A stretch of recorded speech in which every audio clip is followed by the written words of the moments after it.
और फिर हमने बाबा को कहा कि बाबा इनके ऊपर हमें जिम्मेदारी रखी है कि बम्बई के अंदर भी दिल्ली वालों को, हम हैदराबाद वालों को जैसे रिट्रीट सेंटर की ज़मीन मिली है, ऐसी बॉम्बे में भी सरकार से कम दाम में ज़मीन मिलाने का प्रयत्न करें। तो बाबा ने कहा, उनको कहा कि हाँ, आपने जो संकल्प किया है वो आपको बाबा ने कहा ज़रूर आप मदद करो, पुरुषार्थ करो, बाबा बैठा है। तो इस प्रकार से वीआईपी को बाबा ने जो कहा ना, हाँ, बाबा ने कहा कि हमारे जड़ चित्र जो है ना उसकी भी आज पूजा हो रही है। हम देवताओं के रूप में वीआईपी थे। फिर बाबा ने क्या कहा, माताओं को भी बहुत कहा। माताएं और भाइयों को कल बाबा ने दोनों की दिल ले लिया। माताओं जो पहली बार मिल रही है उनको उठाया बाबा ने और कहा, भाइयों को भी कहा जो पहली बार आए हुए हैं। फिर बाबा ने सभी बच्चों को कहा कि सभी बच्चों ने सेवा बहुत अच्छी की हुई है और फलस्वरूप जो है लेके आए हैं। हर सभा में आने वाले जो है, नए आने वाले जो है पुराने से ज़्यादा थे, उसके कारण बाबा ने उसको सबको सेवा की सफलता बताई। और फिर बाबा ने होमवर्क दिया। हाँ, कल बाबा ने होमवर्क दिया कि दादी ने संदेश भेजा था कि बाबा अभी आगे 6 मास में क्या करना है। तो इसलिए बाबा ने पहला होमवर्क दिया हुआ है, ये व्यक्तिगत बताया, अभी सेवा के रूप में होमवर्क दिया हुआ है कि हर एक सेंटर पर क्या करो, हर एक विशेष ग्रुप, अपनी 16-17 विंग्स है ना, तो इसलिए हर एक विंग के विशेष ग्रुप को सेंटर पर बुलाइए, स्नेह मिलन कीजिए और उनका फाउंडेशन जो भी संपर्क में, संबंध में जो है, संपर्क। जब हम विदेश में गए थे ना 74 में, तब बाबा ने 4 बात कही थी कि पहले किसी के साथ भी होता है, संपर्क होता है। जब किसी को भी ज्ञान देते हैं तो संपर्क होता है, संपर्क में से संबंध में आते हैं, संबंध में से सहयोगी बनते हैं और फिर सहयोगी से राजयोगी बनते हैं। तो बाबा ने ये प्रोसेस बताया, संपर्क, संबंध, सहयोग और राजयोग। तो इस प्रकार से बाबा ने कहा कल कि जो भी संबंध संपर्क में आए हुए हैं, चाहे यहाँ आए हैं चाहे सेंटर के कनेक्शन में है, उन सब का फाउंडेशन पक्का करने की पालना करो। अब तक बाबा स्थापना का कर्तव्य सिखाते थे, ब्रह्मा बाप का कर्तव्य सिखाते थे। कल बाबा ने पहली बार बाबा ने विष्णु का कर्तव्य हमको सिखाया है। विष्णु का काम क्या है? पालना करने का। बराबर है ना, मालूम है ना, ब्रह्मा द्वारा स्थापना, विष्णु द्वारा पालना और शंकर के द्वारा विनाश। तो अभी तक बाबा ब्रह्मा कुमार के रूप में, ब्रह्मा के मास्टर ब्रह्मा के रूप में स्थापना का कार्य सिखाते थे। कल बाबा ने पहली बार, इतनी अव्यक्त मुरलियों में मुझे तो पहली बार दिखाई पड़ा, कल बाबा ने कहा कि उनका फाउंडेशन पक्का करने की पालना करो। हमारे ज्ञान के अंदर हम संदेश तो बहुतों को देते हैं, परंतु उसकी पालना रूपी पीठ नहीं करते हैं और उसके कारण क्या होता है, जिनको संदेश मिलता है ना वो भूल जाते हैं। कहीं यहाँ बहन भाई जिनको भी आप मिले होंगे ना, वो कहेंगे हमको 15 साल पहले संदेश मिला था, 20 साल पहले संदेश मिला था। अर्जुन भाई ऐसा है ना, हाँ, पुराने संदेश मिलने वाले होते हैं, परंतु उसके बाद हम उसकी पीठ नहीं करते। पीठ नहीं करते इसलिए क्या होता है, हाँ, किसान भी जो है खेत के अंदर बीज बोता है, उसके बाद उसकी पालना करते हैं, पानी आदि सब डालते हैं, तब उस बीज में से वृक्ष पैदा होता है। ऐसे हम समझते हैं कि चलो हम संदेश दे दिया, ब्रह्मा के रूप में संदेश देने का कर्तव्य करते हैं, परंतु ये हमारी डिफेक्ट है कि हम पालना नहीं करते। माँ क्या करती है, माताएं यहाँ सब बैठी हुई है, माँ जन्म भी देती है, उसके बाद क्या करती है, बच्चों के भगवान भरोसे छोड़ती है या खुद पालना करती है? यहाँ इतनी माताएं बैठी, आप क्या करते हो, पालना करते हो या नहीं? हाँ, पालना नहीं करे, भगवान भरोसे छोड़ो तो बच्चा क्या करेगा? इस प्रकार से हम क्या करते हैं, संदेश दिया, बाबा हमने संदेश दिया, अभी आप संभालो। बाबा ने कल इसलिए कहा कि बच्चे अभी क्या करो, पालना करने का संदेश ड्यूटी दिया, इसलिए उसकी पालना करो।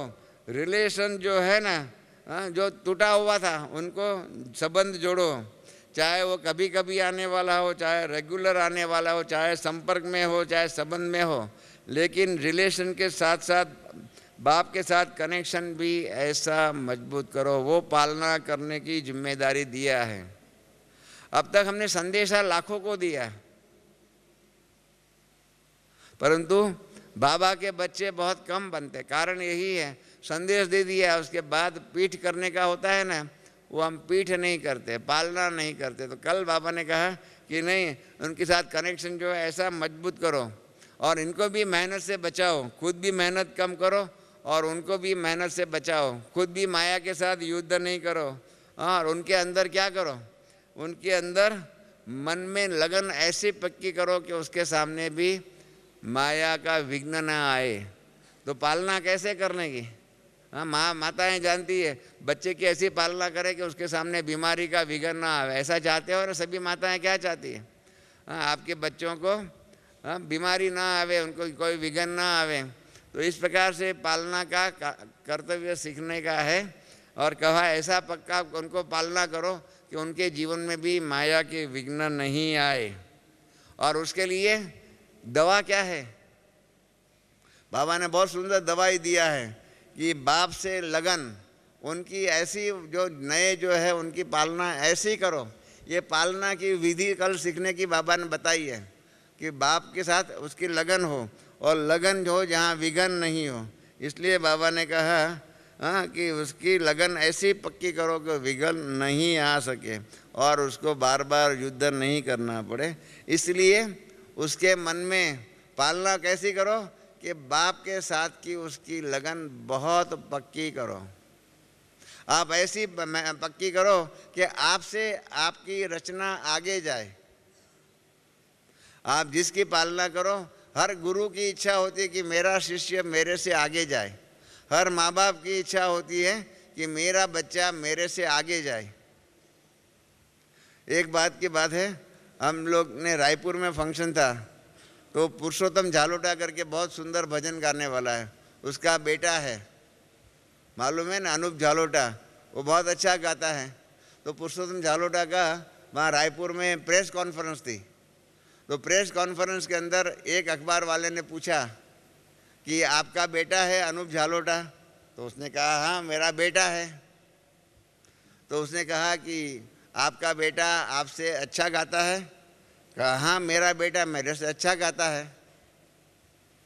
तब उसने एक मूर्ख पने का सवाल पूछा अखबार वाले ने, आपको ईर्ष्या नहीं होती है कि आपका बेटा आपसे ज़्यादा अच्छा गाता है? हाँ, पुरुषोत्तम झालोटा का पूछा कि आपको ईर्ष्या नहीं होती है कि आपका बेटा आपसे अच्छा गाता है? तो पुरुषोत्तम झालोटा ने फट से पकड़ा कि शायद आपने शादी नहीं किया है, आपको बच्चे नहीं हैं। कहाँ पुरुषोत्तम जी, मैं अभी तो कुंवारा हूँ, मुझे बच्चे नहीं हैं। तो कहा इसलिए आपके मन में ऐसा सवाल होता है।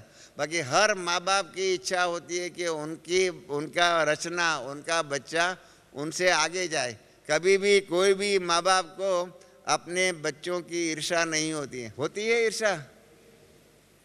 सभी माँ बाप की क्या इच्छा होती है कि उनका बच्चा उनसे आगे जाए। हर एक गुरु की इच्छा होती है कि उनका जो है ना रचना जो है उसका शिष्य उनसे आगे जाए।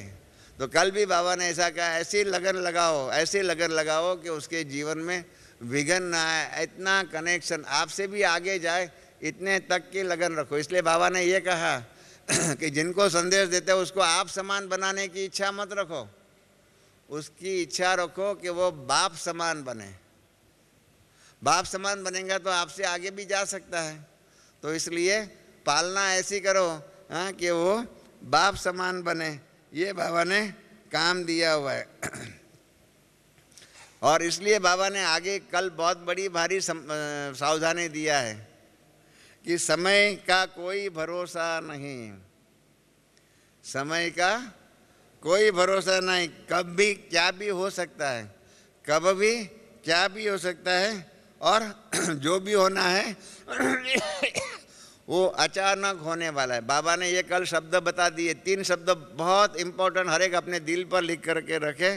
समय का कोई भरोसा नहीं, कब भी क्या भी हो सकता है, और जो भी होगा वो अचानक ही होगा।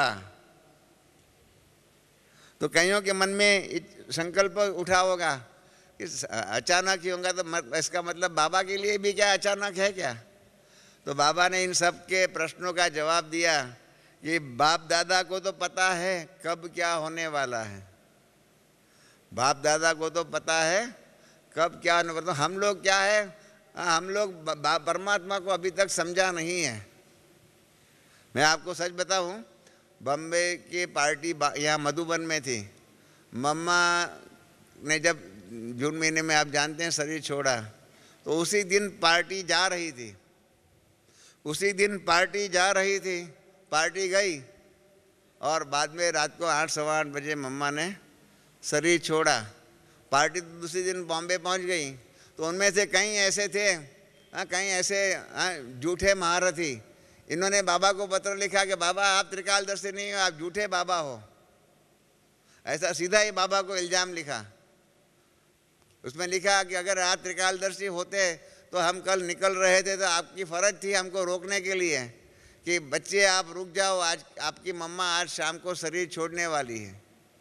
ये आप त्रिकालदर्शी नहीं है, आप बताया क्यों नहीं? ऐसे मतलब उल्टा ख्याल रखने वाले अनेक महारथी अपने दैवी परिवार में। इसलिए कल भी बाबा ने ऐसा उल्टा ख्याल रखने वालों को बाबा ने जवाब दे दिया कि बाबा को मालूम है कि कब क्या होने वाला है। उस दिन बाबा ने उन्होंने बहुत सुंदर पत्र लिखा, उसकी कॉपी हमको भेजी। बाबा ने लिखा कि बाबा को तो मालूम था, पर बाबा क्यों समझे कि तुम ऐसे वीआईपी नहीं हो कि तुमको पहले से बता दे कि आज तुम्हारी मम्मा शरीर छोड़ने वाली है। और अगर बाबा ने पहले बता दिया होता तो तुम बच्चों ने अपनी मम्मा को शांति से शरीर छोड़ने लिए छुट्टी दिया होता। तुम्हारी इम्पोर्टेंस नहीं है, तुम्हारी मम्मा की शरीर छोड़ने की बात है, वो शांति से शरीर छोड़े इसलिए हमको आपने नहीं बताया। बाकी मैं त्रिकालदर्शी हूँ नहीं हूँ उसके लिए मुझे आपके कोई सर्टिफिकेट की ज़रूरत नहीं है। तो हम बच्चे बाबा को सर्टिफिकेट देते हैं। ये हमारी अहंकार की चरम सीमा है। तो इसलिए कल बाबा ने ये बहुत सुंदर जवाब दे दिया कि बाबा को मालूम है क्या होने वाला है। इसलिए ये मत समझो कि बाबा को मालूम नहीं है, परंतु बाबा बताएगा नहीं, कारण ड्रामा रियल है, ड्रामा आर्टिफिशियल नहीं है। कब क्या होने वाला है, क्या होने, बाबा ने एक मुरली में तो कहा है कि आप बच्चों के मन में संकल्प उठे उसके पहले ही मुझे मालूम पड़ जाता है। मुझे आपके संकल्पों को रीड करने की क्या ज़रूरत है, मुझे आपका संकल्प उठता है उसके पहले मालूम पड़ जाता है। तो इसलिए ये सावधानी कल बाबा ने सबको दिया है कि ये मिथ्या अहंकार में मत रहो कि अगर किसी को मालूम नहीं है तो बाबा को भी मालूम नहीं, ऐसा नहीं है। आज सुबह भी करुणा भाई आए, हमको कहने लगे कि बाबा ने कल क्या ऐसा सुना बोला था, क्योंकि वो सैटेलाइट के अंदर आगे संदेश भेजने में बिजी थे। इसलिए बाबा ने कहा कि लेकिन बताएंगे नहीं है। मैं फिर से पढ़ता हूँ, बाबा को पता भी है कब क्या होने वाला है लेकिन बताएंगे नहीं। ये भी एक बाबा कितना प्यार में है, बाकी सब कुछ होते हुए भी ईश्वरीय कानून जो है उसका भंग नहीं करते हैं, कभी भी एडवांस में नहीं बताएंगे, क्योंकि अचानक का पेपर ही होने वाला है। अचानक के पेपर के लिए सबको तैयार रहना है। कभी किसका भी क्या हो जाएगा, पेपर आ जाएगा। आज सुबह सुबह की बात बताऊं, आज सुबह हमारे लक्ष्मण भाई जो है सोनीपत के इंचार्ज है, हमारे यहाँ के लक्ष्मण आत्म प्रकाश भाई है ना, उसके बड़े भाई है, उसको कल शाम को रात को दिल का दौरा पड़ा।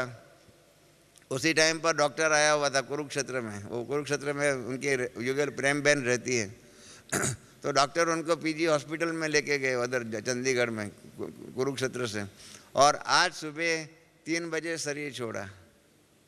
लक्ष्मण भाई यहाँ थे, अभी यहाँ से अभी मेल के अंदर 1 बजे का मेल जो जाता है दिल्ली, उसमें जाएंगे और वहाँ से कार लेकर के कुरुक्षेत्र में जाएंगे और कल सुबह 11 बजे उनका अग्नि संस्कार होगा। प्रेम बहन का, प्रेम बहन के 40 वर्ष के साथी थी, ज्ञान में प्रेम बहन लक्ष्मण भाई को लेके आने वाली थी, तो उसने शरीर छोड़ा। अचानक ही हो गया। लक्ष्मण भाई यहाँ आया, परसों 2 दिन पहले ही उनकी छुट्टी लेकर के आया, वो यहाँ आया और उनको रात को दिल का दौरा पड़ा और सुबह 3 बजे जो है हॉस्पिटल में शरीर छोड़ दिया। इसलिए जो भी होने वाला होता है वो अचानक ही होगा। आगे चल कर के जो भी परीक्षाएं आएंगी, जो भी मुसीबतें आएंगी, जो भी बात होने वाली है, वो सब अचानक ही होने वाली है। उसका सामना करने के लिए तैयार होना चाहिए। इसलिए क्या करना चाहिए? अचानक का पेपर का सामना करने के लिए बाबा ने दवाई भी बता दिया। बाबा डॉक्टर भी है। बाबा ने कह दिया इसलिए जमा का खाता बहुत बढ़ाओ। जमा का खाता कौन सा? पुण्य का जमा का खाता। पैसा जो होगा ना, वो सफल नहीं किया तो यहाँ का पैसा वो यहाँ ही रह जाएगा। हमने कई बार हमारे वो बॉम्बे के भाई का बताया, गिरधारी लाल का बताया है, करोड़पति था परंतु जमा कुछ नहीं किया तो शरीर छोड़ने के बाद क्या हो गया? करोड़पति में से रोड़पति हो गया। इसलिए बाबा ने कल भी हम सबको कहा हुआ है, अचानक का पेपर आने वाला है, सबके लिए है। और इसलिए बाबा ने अचानक के पेपर का सामना करने के लिए सिखाया है कि जमा का खाता बहुत बड़ा हो। फिर बाबा ने और दो बात का होमवर्क दिया।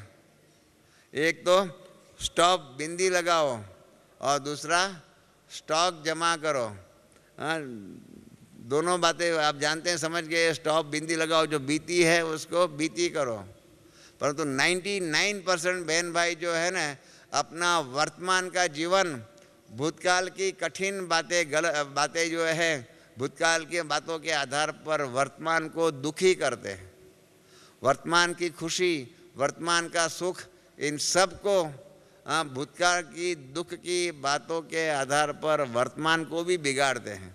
भूतकाल तो बिगाड़ा, वर्तमान को भी बिगाड़ता है। और जिनका भूतकाल और वर्तमान बिगड़ता है ना, याद रहे उनका भविष्य काल भी बिगड़ने वाला ही है।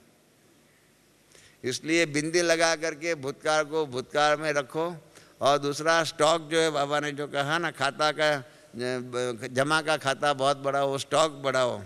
और फिर 3 विशेष बातें जमा करने के लिए कहा। ये 3 बातें नहीं, स्टॉक और स्टॉक की बात कही, उसके अलावा 3 नई बातें कही है कि एक तो अपने पुरुषार्थ की प्रारब्ध अर्थात प्रत्यक्ष फल उसको जमा करो।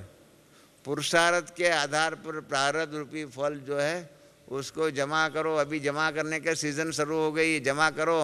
अचानक के पेपर के बाद में क्या होगा? कुछ जमा नहीं कर सकेंगे। फिर दूसरा कहा सदा संतुष्ट रहना है और संतुष्ट करना है। सिर्फ रहना नहीं है परंतु करना भी है।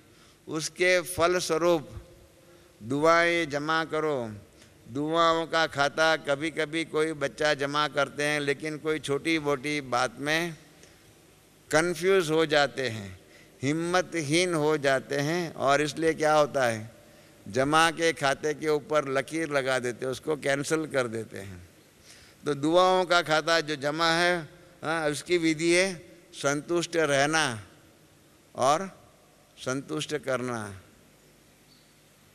मैं आप सबको रिक्वेस्ट करता हूँ कि अपने ज्ञान के अंदर एक कोर्स है, पॉजिटिव थिंकिंग, सद्विचार करने की कला सीखिए।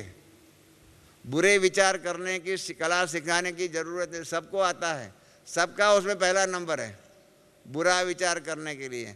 परंतु सद्विचार, पॉजिटिव थिंकिंग करने का कला नहीं है। और इसलिए अपने ज्ञान के अंदर पॉजिटिव थिंकिंग का कोर्स है, वो कीजिए।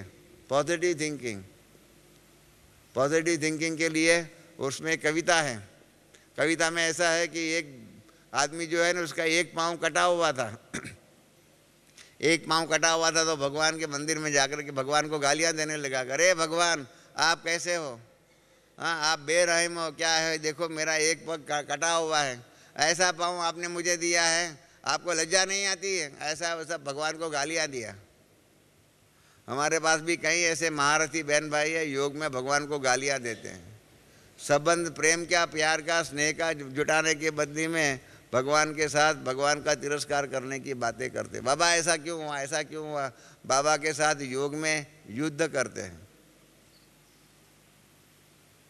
ऐसा नहीं होना चाहिए, पॉजिटिव थिंकिंग रखो। तो वो भाई जो है ना, उसने एक पग कटा हुआ था ना, तो भगवान के साथ गालियाँ देने का युद्ध करना शुरू किया।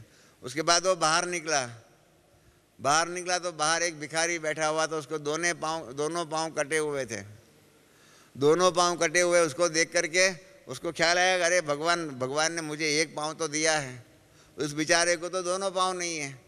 उसकी भेंट में भगवान ने एक पाँव दिया है। अंदर फिर से गया और भगवान को कहने लगा, बहुत बहुत धन्यवाद भगवान, बहुत बहुत आपका शुक्रिया कि मुझे एक पाँव तो मिला है। तो ये पॉजिटिव थिंकिंग। पहले जो था कि दोनों पाँव नहीं है, जिसका ऐसे एक पाँव नहीं है, इस प्रकार से नेगेटिव थिंकिंग रखा। बाद में पॉजिटिव थिंकिंग रखा, जिसको आप जानते हैं आधा ग्लास पानी का होता है तो नेगेटिव थिंकिंग वाला कहता है अरे आधा ग्लास खाली है, और दूसरा कहता है अरे आधा ग्लास भरा हुआ तो है। तो इस प्रकार से पॉजिटिव थिंकिंग, शुभ संकल्प करने की जो बात जो है, ये पॉजिटिव थिंकिंग का कोर्स आप सब कीजिए। मैं हमारे सभी विंग्स वाले बहन भाइयों को रेकमेंड करता हूँ कि जब जब यहाँ पर ट्रेनिंग के लिए लोग जो भी आते हैं, इन सबको ये पॉजिटिव थिंकिंग का कोर्स कराइए।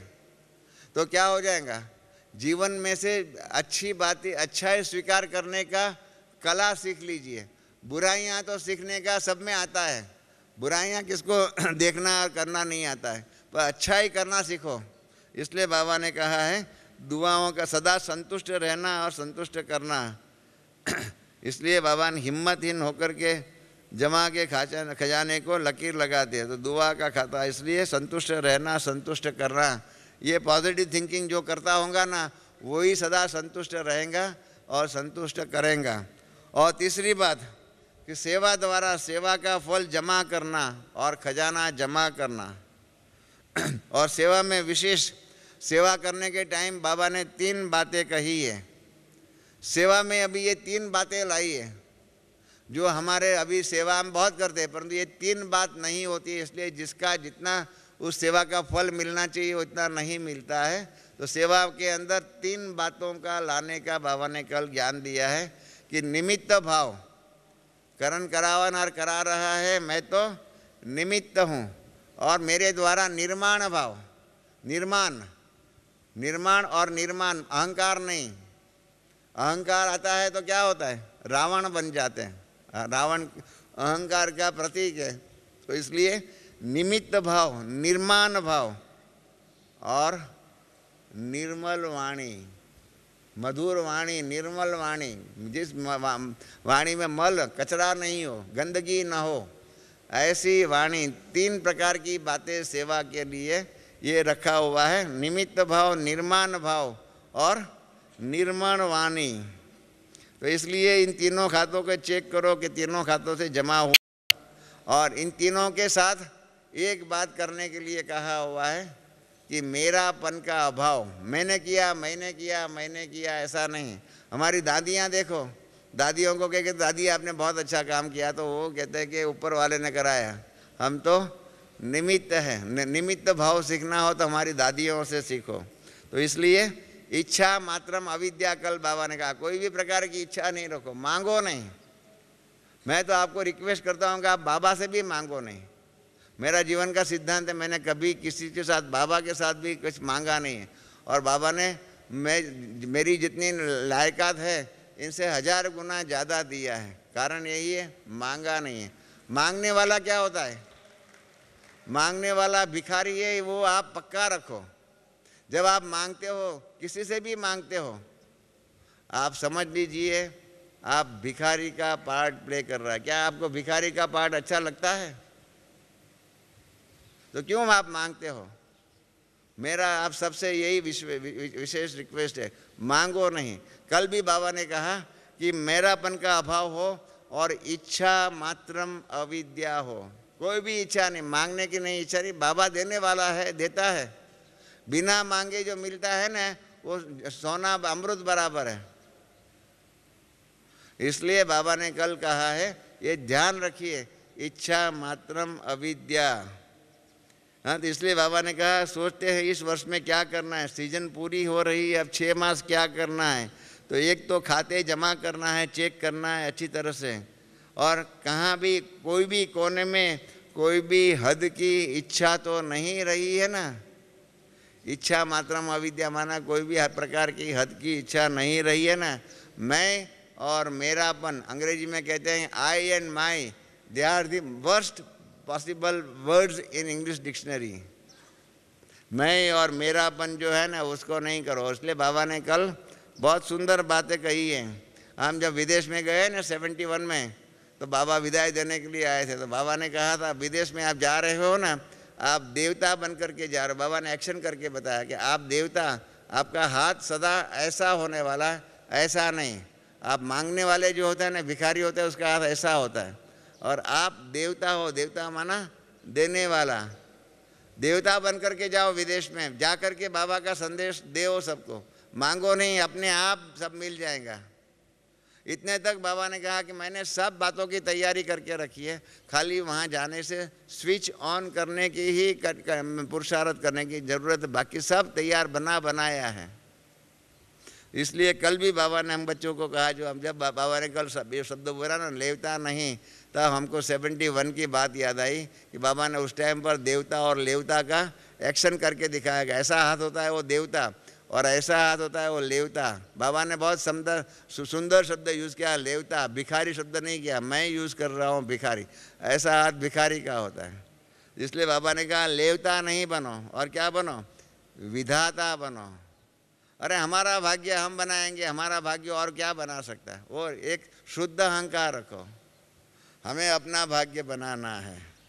और इसलिए उसमें क्या है, बाबा ने यही बात जो ऊपर कही ना, निमित्त भाव, निर्माण भाव, उसकी के अंदर सहज शब्दों में सभी समझ सके, इसलिए उसमें न नाम, कितना सुंदर साहित्य है, कितना सुंदर साहित्य। न तीनों में है, खाली आगे का अक्षर बदली किया है, उसमें सब कुछ आ गया कि न नाम, न मान, न शान। न नाम, न मान और न शान, किसी की भी इच्छा नहीं हो, किसी का भी लेवता नहीं हो। दाता बनो, विधाता बनो। तो आज से क्या सीखेंगे, हाँ, कोई भी काम करो उसमें नाम, मान और शान की इच्छा मात्रम अविद्या हो। इसलिए, और फिर आगे क्या बताया मालूम है, ज्ञान सूर्य बनो। हमारा मुरली का टाइटल भी जो कल आया है ना, उसमें भी यही है। रात को हमारे पास आ गया था कि मास्टर सूर्य बन, अनुभूति की किरणें फैलाओ, विधाता बनो, तपस्वी बनो। तो इसलिए बाबा ने ज्ञान सूर्य बन करके सुख की, खुशी की, शांति की, सहयोग की किरणें फैलाओ। 4 बातें कही है सेवा में। क्या कहा है, सुख की, खुशी की, शांति की और सहयोग की किरणें फैलाओ। हमारी सेवा में ये 4 बात होनी चाहिए, सभी नोट कर ले। सुख की, खुशी की, शांति की और सहयोग की किरणें फैलाओ, अर्थात अनुभूति कराओ। आज तक हमने संदेश देने की सेवा किया है, अब सेवा के स्वरूप में परिवर्तन करो। आज तक हमारी, जिसको अंग्रेजी में कहते हैं मैसेज ओरिएंटेड गॉडली सर्विस थी, उसको कल बाबा ने कहा अनुभूति कराओ। अर्थात हमारी सेवा के अंदर, सेवा के लक्ष्य में परिवर्तन करो। एक मैसेज ओरिएंटेड गॉडली सर्विस के बदले में अभी एक्सपीरियंस ओरिएंटेड गॉडली सर्विस करो। मैसेज ओरिएंटेड के बदले में एक्सपीरियंस, क्योंकि बाबा ने कल भी कहा कि मैसेज जो है, वाणी जो है तो भूल जाएंगे, अनुभव कभी भी भूलेगा नहीं। इसलिए बाबा ने सेवा के स्वरूप में परिवर्तन करने का कहा हुआ है। आप अपने सेवा केंद्रों पर जाकर के इसके ऊपर विशेष क्लास कराइए कि मैसेज ओरिएंटेड सर्विस क्या है, संदेश देने की सेवा क्या है और अनुभव करने की सेवा क्या है। दोनों में जमीन आसमान का फर्क है। तो कल बाबा ने क्या किया, अनुभव कराओ, अनुभव करने की सेवा करो। तपस्या की ज्वाला ऐसी करो कि जिसके कारण कोई ना कोई अनुभूति हो। बाबा ने ये भी कहा, वाणी तो थोड़ा समय अच्छे लगती है, सदा याद नहीं रहती है, इसलिए उनके अंदर अनुभव कराओ। तो क्या होगा, उनके अंदर हिम्मत, उमंग, उत्साह और सहयोग और बाप दादा से कनेक्शन हो जाएगा। उनसे ज़्यादा मेहनत नहीं कराओ, न खुद मेहनत करो न औरों को कराओ, निमित्त हो ना। इसलिए बाबा ने आखिर में कहा हुआ, लास्ट में यही कहा कि बाबा अभी रिजल्ट देखना चाहता है कि किस स्थान ने कितनी आत्माओं को दृढ़ बनाया। अब वो भूल जाओ कितनी आत्माओं को संदेश दिया, ये बात भूल जाओ। संदेश देने की सेवा अभी नहीं, अभी क्या करना है, अनुभव कराने का। अभी क्या बाबा ने कहा, किस स्थान में कितनी आत्माओं को दृढ़ किया।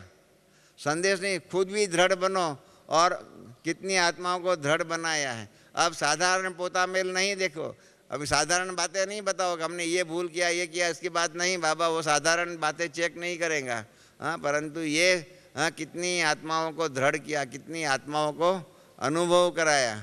और बाबा ने कहा आप नहीं करेंगे तो कौन करेगा।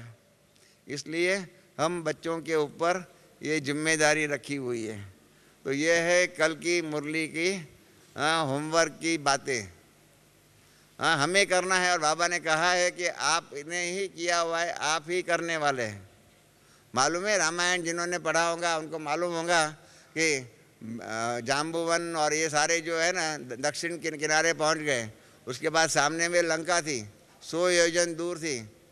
तो जाम्बुवन ने हनुमान को कहा कि तुम जंप लगाओ। तो हनुमान ने कहा मैं कैसे लगाऊंगा। तो जाम्बुवन ने उनको कहा कि आप लगाओ, आपने पहले भी लगाया, अब भी लगाएंगे, और आपका ही ये पार्ट है ये जंप लगाने का। तो उसने कहा अच्छा मेरा पार्ट है, मैंने पहले किया था। उसने कहा हाँ। तो उसने जंप लगाया और सामने पहुंच गया। तो इस प्रकार से जाम्बुवंत ने हिम्मत दिलाई हनुमान को, और हनुमान ने जंप लगाया और लंका में क्या हुआ वो आप सब जानते हैं। इस प्रकार से कल बाबा ने हम बच्चों को हिम्मत दिया कि आप नहीं करेंगे तो कौन करेगा। आपने किया हुआ है वही फिर से आपको रिपीट करना है, इसलिए उसको मुश्किल मत समझो। मैं पहले भी कह रहा था, हम लोग जो है ना ऐसे पंडित है कि सहज बात को कठिन करते हैं, और बाबा ऐसा है कि कठिन बात को भी सहज करके हमको सिखाता है। तो कठिन बात को सहज करना सीखो, सरल बात को कठिन करना मत सीखो। तो ये है कल की बातें हैं। तो हमने कहा, हमको बात को बताया गया कि हमको कल इस बात की क्लास कराना है, तो मैंने आप सबके सामने रखा है। हमारी तो यही शुभ भावना है कि सभी इस प्रकार का जो होमवर्क है उस होमवर्क को करके आए और सफलता के सितारा बन करके अक्टूबर मास में जब भी बाबा की सीज़न शुरू होंगी, बाबा के सामने जब बाबा होमवर्क किया है नहीं किया है, तब आप बाबा पूछे ना पूछे आप पत्र में लिख दो, हाँ बाबा हमने 6 मास में आपने होमवर्क जो किया कहा है वो करके दिखाया है। तो आप सबको श्रेष्ठ पद, श्रेष्ठ होमवर्क करने की शुभ कामना, शुभ भावना पहले से ही दे देता हूँ। ओम शांति।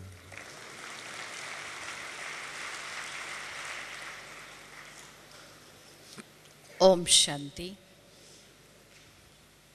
जो कार्य पहले करना था वो अंत में कर रही हूँ, इसलिए रमेश भाई से क्षमा चाहती हूँ। बाबा के अति अनमोल रतन और शायद यज्ञ के इतिहास में विशेष आत्मा है जो साकार में मम्मा और बाबा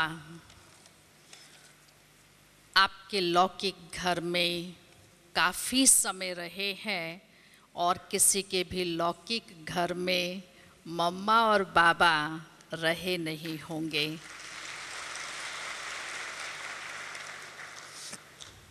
तो आप समझ सकते हैं कि इस ड्रामा के अंदर कितना विशेष और कितना श्रेष्ठ भाग्य है जो बाबा और मम्मा के ज्ञान के गुह्य राजों को अति गहराई से आपने अनुभव किया है। कहा जाता है ब्रह्मा ने मुख से बच्चे पैदा किए और उसकी ब्रह्मा मुख वंशावली है। तो हमारी दादियाँ तो है ही हैं, परंतु हमारे रमेश भाई भी डायरेक्ट ब्रह्मा की ही मुख वंशावली है। यज्ञ के अति जिम्मेवार बाबा के अनन्य रतन है, दादियों के अति समीप अंग संग और बहुत ही बेहद के इस यज्ञ के विशेष सहयोगी आत्मा है। अपना वर्ल्ड रिन्यूअल स्पिरिचुअल ट्रस्ट, उसके आप मैनेजिंग ट्रस्टी हैं और उसके साथ साथ राजयोगा एजुकेशन सोसाइटी और Rajyoga education and research foundation, उसके भी आप मुख्य निमित्त हैं। Education Brahma Kumaris education and research foundation के अंतर्गत जो सभी विंग्स हैं, उसमें आप जूरिस्ट विंग के चेयरपर्सन हैं। बाबा ने विशेष यज्ञ की कारोबार और जहाँ जहाँ भी बाबा के नए सेवा स्थान के लिए कोई मकान आदि अथवा ज़मीन आदि लेनी है, उस स्थान का चयन करने में भी आपकी विशेष विशेषताएं हैं, जो बाबा कहते हैं टचिंग और कैचिंग पावर। ऐसी विशेषता की बाबा की प्रेरणाओं को बहुत स्पष्ट कैच करते हैं, जैसे संदेशियाँ वतन में जाकर बाबा का संदेश लाते हैं। इतनी क्लैरिटी और इतनी बुद्धि की प्योरिटी और शुद्धता है। ऐसी विशेषताओं से आप भरपूर हैं और उन विशेषताओं के अंदर कितने हीरे और रतन झड़ूं, वो आपने कल की बाप दादा की मुरली को बहुत सुंदर अनेक उदाहरणों से हमारे समक्ष स्पष्ट किया और 6 मास में बाप दादा को रिजल्ट देने के लिए उसको स्पष्टीकरण करते हुए और हिम्मत, उमंग और उत्साह भरा और उसमें दृढ़ता लाई, तो वो सोने में सुहागा कि बाबा के यज्ञ के एक बहुत सुंदर, जो हमारे यज्ञ का सबसे बड़ी मर्यादा, उसका भी आप एक प्रैक्टिकल सैंपल हैं। जो बाबा कहते लौकिक कार्य व्यवहार में रहते हुए भी आप ट्रस्टी हो, आप उसका प्रैक्टिकल मूर्त है। लौकिक में अलौकिक, लेकिन लौकिक तो दिखाई ही नहीं देता है, संपूर्ण रूप से अलौकिक ही दिखाई देते हैं कि कैसे ट्रस्टी होकर के सारी कारोबार संभालते हैं और उसके साथ ही अपने लौकिक जीवन में भी बाल ब्रह्मचारी का एक आदर्श उदाहरण हम सभी के समक्ष भी है। आपकी युगल उषा बहन भी है, जो अपनी कल्चर विंग की नेशनल कोऑर्डिनेटर भी है। ऐसे सर्व गुणों से कहूँ, सर्व कलाओं से कहूँ और उसके साथ साथ इतनी बेहद की यज्ञ की कारोबार और उसकी जिम्मेवारियां होते भी आप हर मास ज्ञानामृत में आपका लेख पढ़ना कभी चूकते नहीं हैं, अथवा लिखना रमेश भाई कभी चूकते नहीं हैं। जो हम भी कभी कभी विचार करते हैं कि भाई सब कब लिखते होंगे, कि कोई भी ज्ञानामृत ऐसा नहीं है जिसमें आपका लेख ना होता हो। तो गागर में सागर समा गया है, जो शास्त्रों में मिसाल है, चिड़ियों ने सागर को हप किया है, तो प्रैक्टिकल वो उदाहरण मूर्त है। और बाप दादा की सर्व शिक्षाओं का, ज्ञान का प्रैक्टिकल स्वरूप आप सब ने अभी उनके क्लास से अनुभव किया। तो आप सब की तरफ से भाई साहब का बहुत बहुत अभिनंदन, और अभिनंदन के साथ साथ शुक्रिया भी है।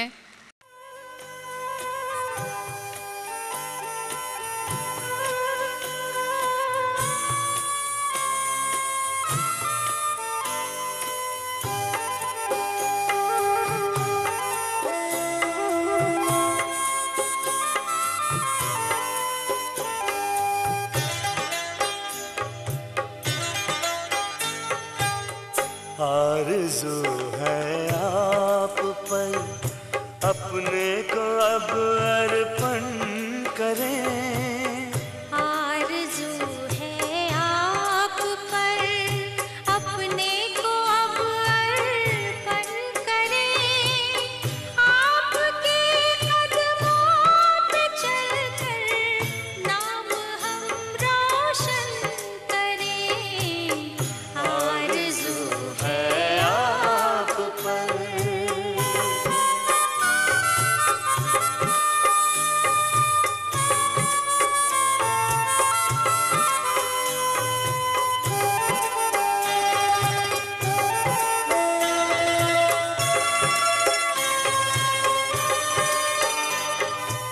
सांस और संकल्प से बस आपके गुणगान हो।